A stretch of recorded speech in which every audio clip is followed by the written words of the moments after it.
नमस्कार प्यारे स्टूडेंट, आप सभी का स्वागत है आपके अपने YouTube चैनल लेट्स डिस्कस में। प्यारे स्टूडेंट, आज हम पढ़ने और समझने वाले हैं क्लास 9th का सब्जेक्ट विज्ञान, जो कि वर्कशीट नंबर हमारा 5th है और यह वर्कशीट आपका 16 अप्रैल 2021 के लिए है। तो डियर स्टूडेंट, आज हम पढ़ेंगे एलिमेंट तत्व।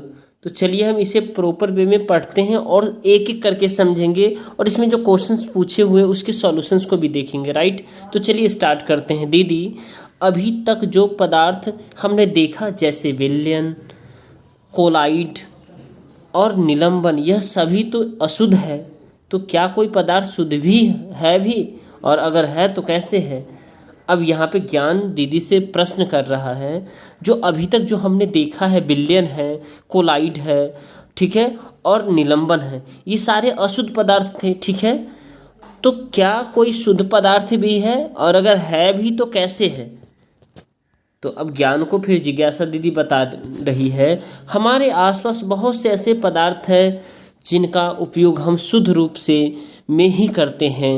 यह दो प्रकार के होते हैं, तत्व होते हैं, जैसे कि सोना, चांदी, लोहा, एल्यूमिनियम, ऑक्सीजन, कार्बन, ये सारे प्योर मेटल है। ठीक है, और यौगिक यानी ग्लूकोज और जल तत्व पदार्थों का वह मूल रूप है जिसे रासायनिक प्रक्रिया द्वारा अन्य सरल पदार्थों में विभाजित नहीं किया जा सकता।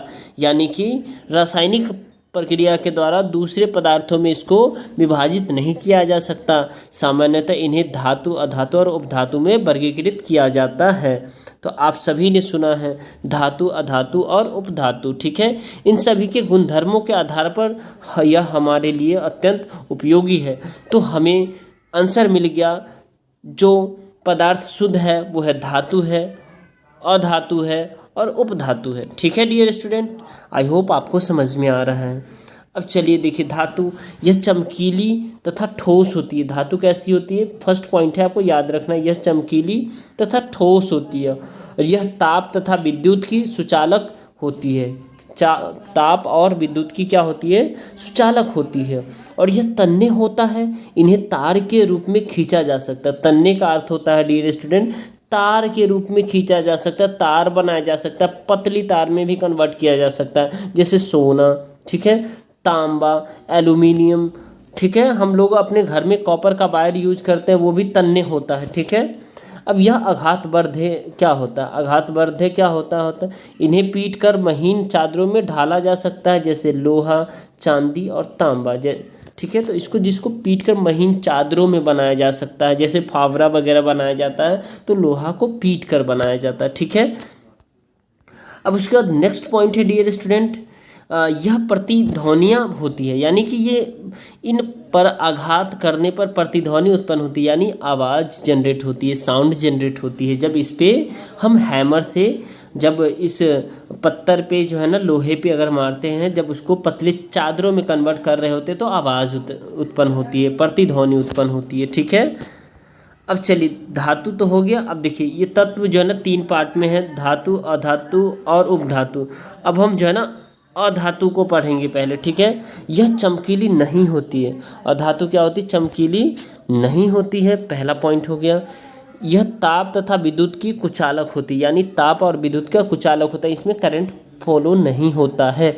लेकिन डियर स्टूडेंट, एक बात हमेशा याद रखेंगे आप, वो है ग्रेफाइट।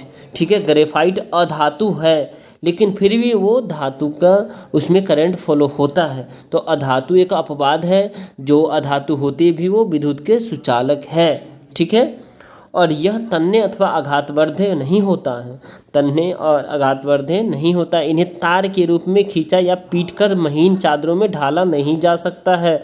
ठीक है, जबकि हमने देखा जो धातु को पीटकर महीन चादरों में ढाला जा सकता है।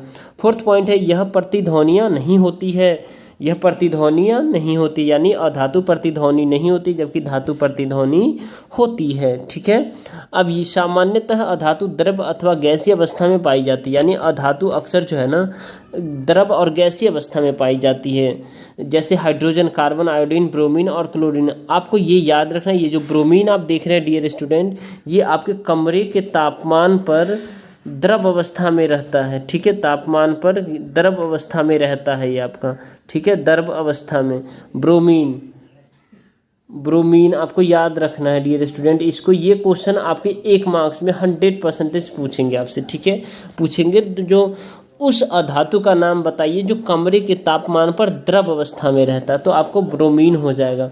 और धातु पूछेगा तो मरकरी हो जाएगा, धातु पूछेगा तो क्या हो जाएगा, मरकरी हो जाएगा, ठीक है। तो आई होप आपको समझ में आ रहा है डियर स्टूडेंट। जैसे हाइड्रोजन, कार्बन, आयोडीन, ब्रोमीन और क्लोरीन, ये सारे हैं। अब देखिए हम उपधातु देखेंगे। उपधातु यानी इन दोनों का मिश्रण हो गया। वह तत्व जो धातु और अधातु के बीच के गुणों को दर्शाता है उन्हें उपधातु कहते हैं, जैसे कि बोरॉन, सिलिकॉन, जर्मेनियम इत्यादि, ये उपधातु है। आई होप आप अच्छे से समझ पा रहे हैं डियर स्टूडेंट। कहीं भी डाउट हो तो कमेंट करके कमेंट बॉक्स में पूछ सकते हैं मुझसे, ठीक है, मैं हर एक क्वेश्चन का आंसर दूंगा, ठीक है। तत्व किसे कहते हैं, यह मिश्रण से किस प्रकार अलग है। और खाना पकाने के लिए एल्युमिनियम के बर्तनों का उपयोग किया जाता है, यह एल्युमिनियम के कौन से गुण का प्रयोग करता है। कोयला और कार्बन का प्रयोग घरों में प्रयुक्त होने वाले तारों के लिए किया जा सकता है, समझाइए। नहीं तो कैसे नहीं। आघातवर्धक और तन्यता को परिभाषित कीजिए। तो चलिए इसमें जो क्वेश्चन है इसके आंसर को देखते हैं। चलिए डियर स्टूडेंट, क्लास 9 विज्ञान वर्कशीट नंबर 5 आसान उत्तर के साथ में आपको हमेशा की तरह इस बार भी लेके आ रहा हूँ, ठीक है। तो चलिए क्वेश्चन नंबर हमारा फर्स्ट है, तत्व किसे कहते हैं, तत्व किसे कहते हैं, यह मिश्रण से किस प्रकार अलग है। तो तत्व उस पदार्थ को कहते हैं जो एक ही तरह के परमाणु से बना हुआ होता है, जैसे हाइड्रोजन, कार्बन इत्यादि। जबकि मिश्रण 2 या 2 से अधिक पदार्थों के भौतिक सहयोग से बने होते हैं, जो कि मिश्रण कहलाते हैं। तो जैसे नमक और पानी, ठीक है। तो मिश्रण तत्व यह मिश्रण से किस प्रकार अलग है, तो तत्व को मैंने बता दिया को एक ही पदार्थ के परमाणु से बने होते हैं, जबकि मिश्रण 2 या 2 से अधिक पदार्थों के भौतिक सहयोग से बने होते हैं, ठीक है। अब क्वेश्चन नंबर 2 है, खाना पकाने के लिए एल्युमिनियम के बर्तनों का उपयोग किया जाता है। यहाँ एल्युमिनियम के कौन से गुण का प्रयोग किया जाता है, यानी एल्युमिनियम का बर्तन का प्रयोग करते तो किस गुण के कारण हम करते, क्योंकि यह अच्छी तापीय चालकता होती है, इसकी अच्छी तापीय चालकता होती है, याद रखेंगे डियर स्टूडेंट, ताकि बर्तन जल्दी गर्म हो जाए और खाना बन जाए, ठीक है। और दूसरा, उच्च गलनांक के बर्तन होने चाहिए। उच्च गलनांक के बर्तन के लिए हम क्या करते हैं, ये हम करते हैं, ठीक है, ये हम क्या करते हैं, एल्युमिनियम के को हम उपयोग में लाते हैं, ठीक है। अब देखिए क्वेश्चन नंबर 3 है हमारा, क्या कोयला यानी कार्बन का प्रयोग घरों में प्रयुक्त होने वाली तारों के लिए किया जा सकता है, समझाइए। नहीं, नहीं किया जा सकता, इसीलिए क्यों, कार्बन एक अधातु है और कार्बन एक विद्युत का कुचालक भी है। और आप कहेंगे ग्रेफाइट तो अधातु है, फिर भी है, तो वो एक्सेप्शन है, अपवाद है डियर स्टूडेंट, इसको समझ लीजिएगा, ठीक है। और अगर उससे हो भी गया कंडक्ट तो उतना ज़्यादा नहीं इफेक्टिव नहीं होता जितना हमें मेटल से होता है, ठीक है। अब क्वेश्चन नंबर हमारा 4 है, अच्छा सा क्वेश्चन है डियर स्टूडेंट। अगर आप हमारे चैनल पे नए हैं तो हमारे चैनल को सब्सक्राइब कर लीजिए और बेल आइकन को प्रेस कर लीजिए ताकि आपको लेटेस्ट नोटिफिकेशन मिले। और इस वीडियो को लाइक ज़रूर कीजिए और कमेंट करके बताइए जो वीडियो कैसा लगा।